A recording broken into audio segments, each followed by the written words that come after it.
As if fucking Tingle wasn't like Timble. Timble. As if he wasn't annoying enough already. They try to give him a purpose, and he's the worst thing.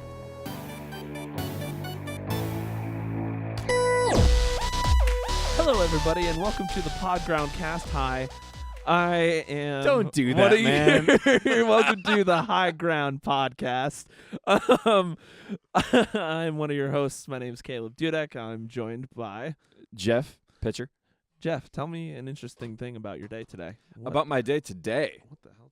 That was today, the brand new MacBook charger I bought fell and might have broken. No, we're good. Okay. Cool story. An interesting thing about my day today. Mm-hmm. Today was my first day back to work in a week.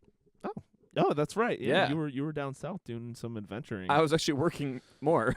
but you also did do some adventuring as well. Yeah, I went hiking. I hate hiking. Those of you who don't know me, I really despise the outdoors.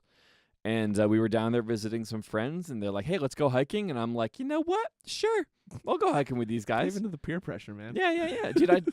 I don't smoke pot. I'd probably smoke pot with these people, but we didn't. It was fun. That's good. Do you want to hear about something else we did? What? This is off. We haven't gotten to the topic. That's fine. Yet. We're icebreakers. So this wasn't today. This was last week.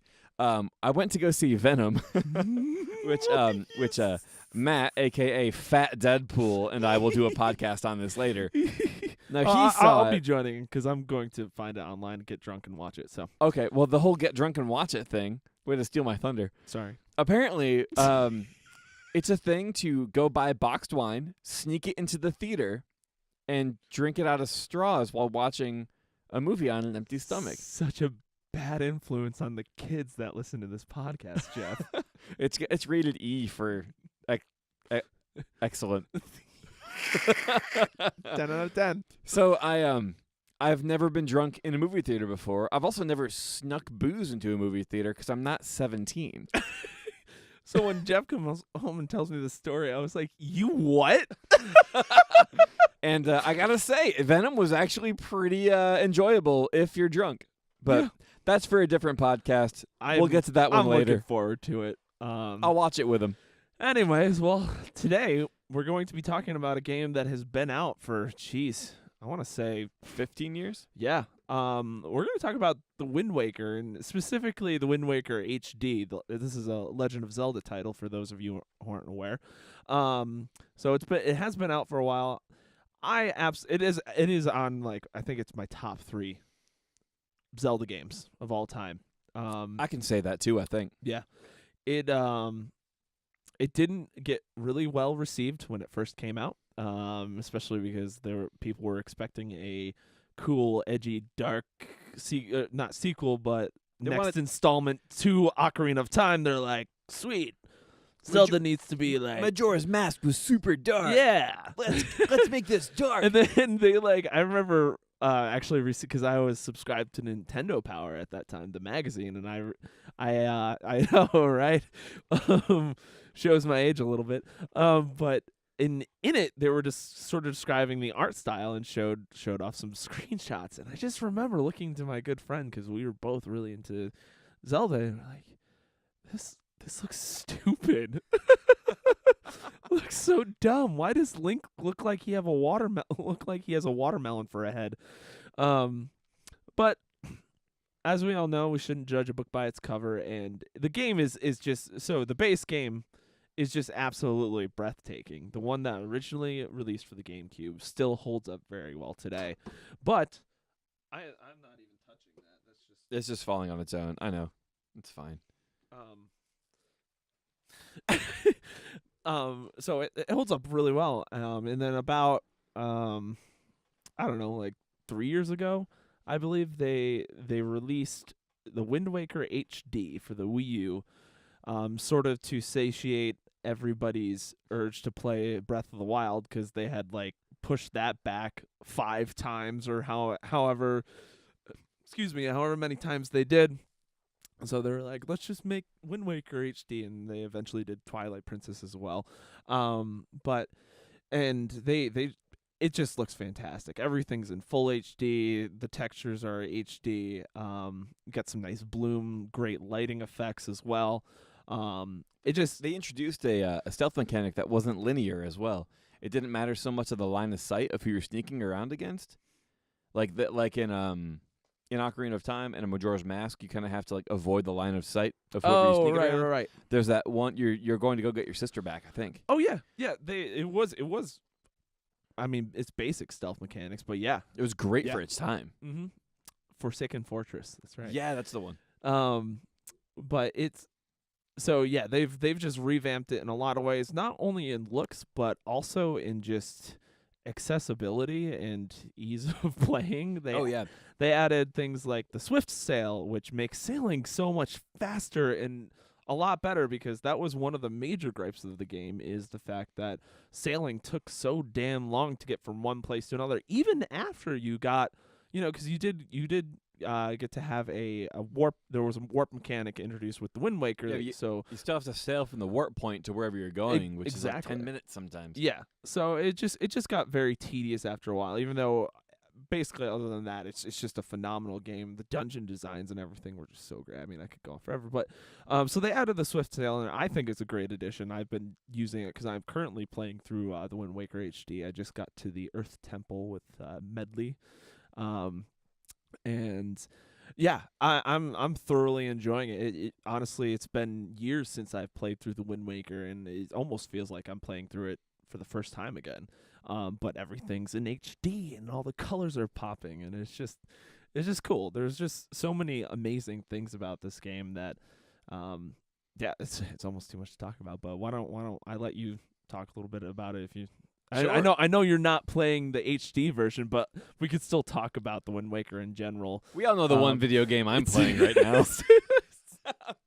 But like the Wind Waker was the original version of like what Skyrim became, I loved the Wind Waker, and like my wife and I, when we first got married, we were immediately just playing GameCube all the time, because we've been married for 12 years and we didn't have the Switch yet. I don't believe the Switch was out.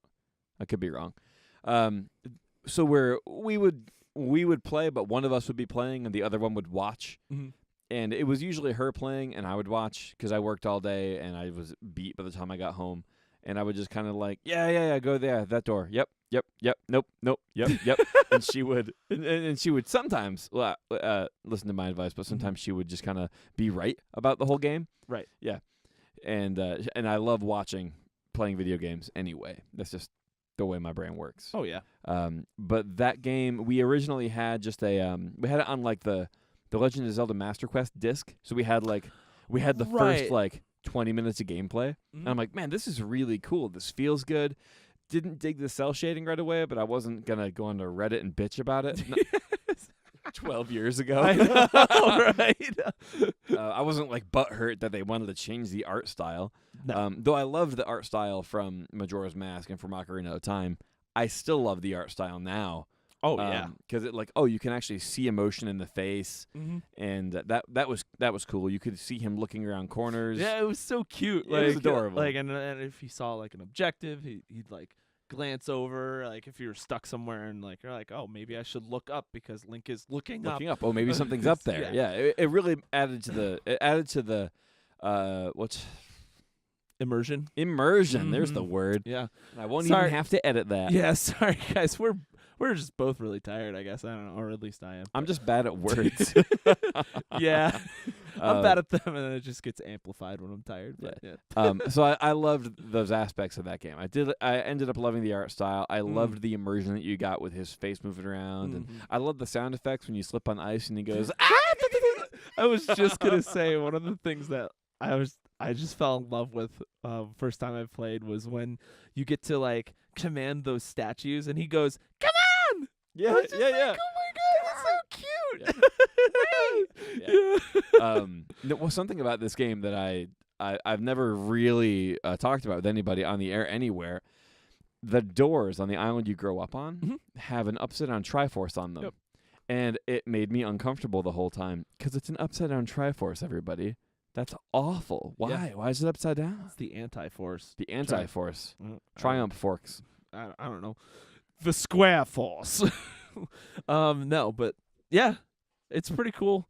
And I love the fact that there's a lot of references to Ocarina of Time. Like the beginning, like the prologue of the game starts with telling the story of the hero of time. Yep. And everything. So you do get some nice disposition there, and you're like, oh, so this is still happening in the same universe, even though the art style is different. But I don't know what I was saying there. Well, Breath of the Wild kind of made everything turn into the same universe anyway. Yeah, there's this really funny video online where this guy takes 15 minutes and tries to link every game in like non-canon games, so even the CDI games, and then like the Monopoly board games he tries to put into the timeline. So would you say he tries to link them all to the past? He does. It's pretty comical.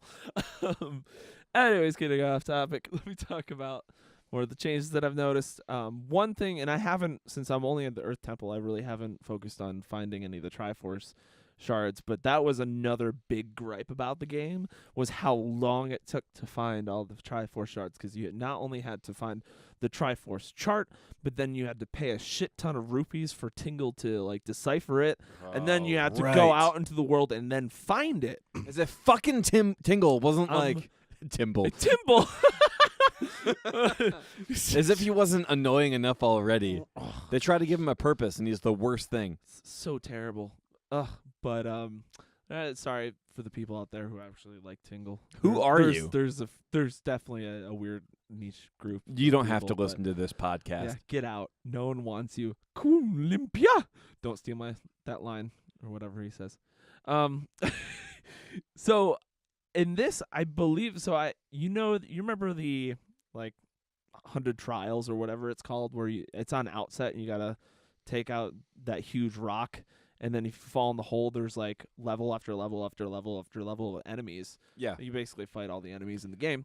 And at the end, if I remember correctly, because like I said, it's been a while since I played the original Wind Waker release for the GameCube, I believe you find a Triforce chart down there. But I finished it, and it gave me a Triforce shard. So if that's the case, I think you just find the shards instead of going after the charts and then getting them deciphered. I could be wrong, though. I hope so. I hope you're wrong. I hope that's the case. Yeah, because that would be a huge time saver again, you know? So that's just another thing that I've noticed, and I'm going to keep playing it. Because before I played it, the only thing I looked into was the Swift Sail, because I thought that was the most important change in the game. But there are a lot of other just like quality of life improvements as well. Like, for example, when you play a song with your Wind Waker to change, like, the wind direction. So the first time you play it, it goes through the little animation and the song. But after that, once you play it, it brings you directly to the choice of which direction you can change the wind. So it skips a lot of the BS cutscenes that were just time wasters. Right. Which Zelda is kind of famous for now. Yes. Every time you restart a game, like, this is a silver rupee. It's worth 50. Yeah. Twilight Princess and fucking Skyward Sword suffered from that the most, but apparently they got rid of that in the Twilight Princess HD, which is fantastic. I hope they don't remake Skyward Sword. I doubt it. I mean, I'd be mad because it's so terrible. I know we still haven't done an episode on Skyward Sword. It's because we don't want to be super negative all the time. Yeah, but there's nothing good about that game. We also want to replay it, or at least do a let's play of playing Skyward Sword. Oh, and we'll just rip it to shreds while we do it. Man, Fee is cool. Like, Fee looks awesome. Like, you like her character design's great, but she's fucking annoying. She's really there's a 90% chance that you might go to the right spot because it's not an open world game and you don't really have much of a choice. Yeah.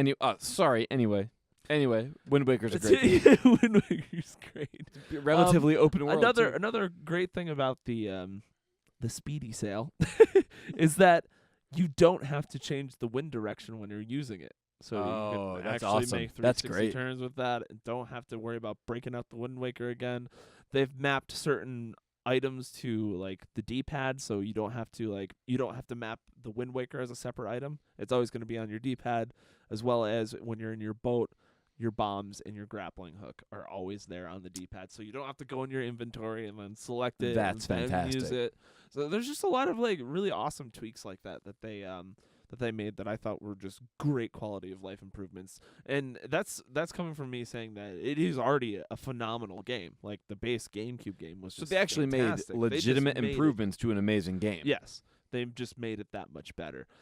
So I mean, if you haven't played the Wind Waker at all, I would highly recommend playing it on the Wii U, even though the Wii U is kind of a crappy system. But now it's just my emulation machine, so it's Which we don't do. Useful for that. Which we don't do. No, we do, because I do it legally. All the games that I've backed up for my GameCube are ones that I own.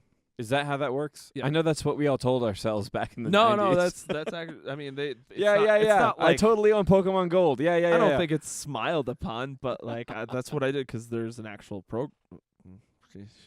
homebrew program on there that allowed me to take my GameCube games and burn the files onto an image, and then I am able to play them through an app called Nintendo. I feel like this is probably something that's still technically illegal. Yeah, we could cut it. But anyways, Wii U is still, even though it kind of flopped as a system in terms of sales, there are a lot of great gems for that game. That I know the Switch is porting a ton now, but I doubt they'll port everything. So if they don't bring Wind Waker HD to Switch, I highly recommend picking that up. And I should make a post on the High Ground podcast of list of the best Wii U games to check out. Sure. Because I know basically all the good ones. So and Wind Waker HD is definitely one of them. Everything about the game, the story, and like you said, Jeff, the cell shading and the art style is something that did grow on me, and it's something that just is so much more accentuated and more beautiful in this HD remake, just because of the HD textures and a wider screen. So you can see more. Oh, right, because it was not widescreen Yeah, originally. It was 4:3 GameCube. Right. Yep. Yeah, so now this is a 16.9? Yeah. That's awesome. That's great. So yeah, it just looks fantastic. Yeah, I think that's pretty much all I gotta say about it. But that's a glowing recommendation from Yeah. Caleb as far as an older-ish game that you can get a relatively new version of. Oh yeah. Yeah, even if you don't like Legend of Zelda games, like if you were like a PlayStation user growing up, we're sorry, and there's probably a support group for you somewhere, but you should probably get a Wii U and pick this game up for it. Definitely worth your time. Yep. And especially if you've never played a Zelda game before. It's a good entrance into the world. Great entrance into the series. That, and believe it or not, Twilight Princess. And I'm assuming they've made very similar quality of life changes to the Twilight Princess HD remake as well, which I will be getting eventually, and I'll probably talk about at some point. But yeah, that's pretty much it, guys. If you like this podcast, you can support us on Patreon. No, I'm just kidding. We don't have a Patreon. But you can, all 15 of you can give us $1 a month. Yes, please give me money so I can buy more beer. But yes, you can. Thank you so much for listening. You can catch us on all the major streaming platforms: Spotify, eventually, I think, iTunes, Google Play, SoundCloud. Still, yeah, we'll still be on SoundCloud. Still be on SoundCloud. But yeah, so before we peace out in this episode, we do have to touch on Daddy Soda, which we already did this one a little while ago, but we bought enough of it, so we can do it again. Yes. This is from Wicked Weed in Asheville, North Carolina. It's a beer called Oblivion, and I originally just picked it up because Oblivion is one of my favorite games because it's from the Elder Scrolls series. And and actually, because you're saying that, I can notice that your face is morphing into a giant Oblivion character creator madness. So that's some side effects. Yeah, it's interesting.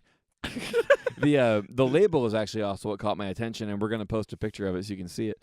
It's a sour red ale aged in wine barrels. There's blackberries and dates in the brewing process, and it is an incredibly tart beer.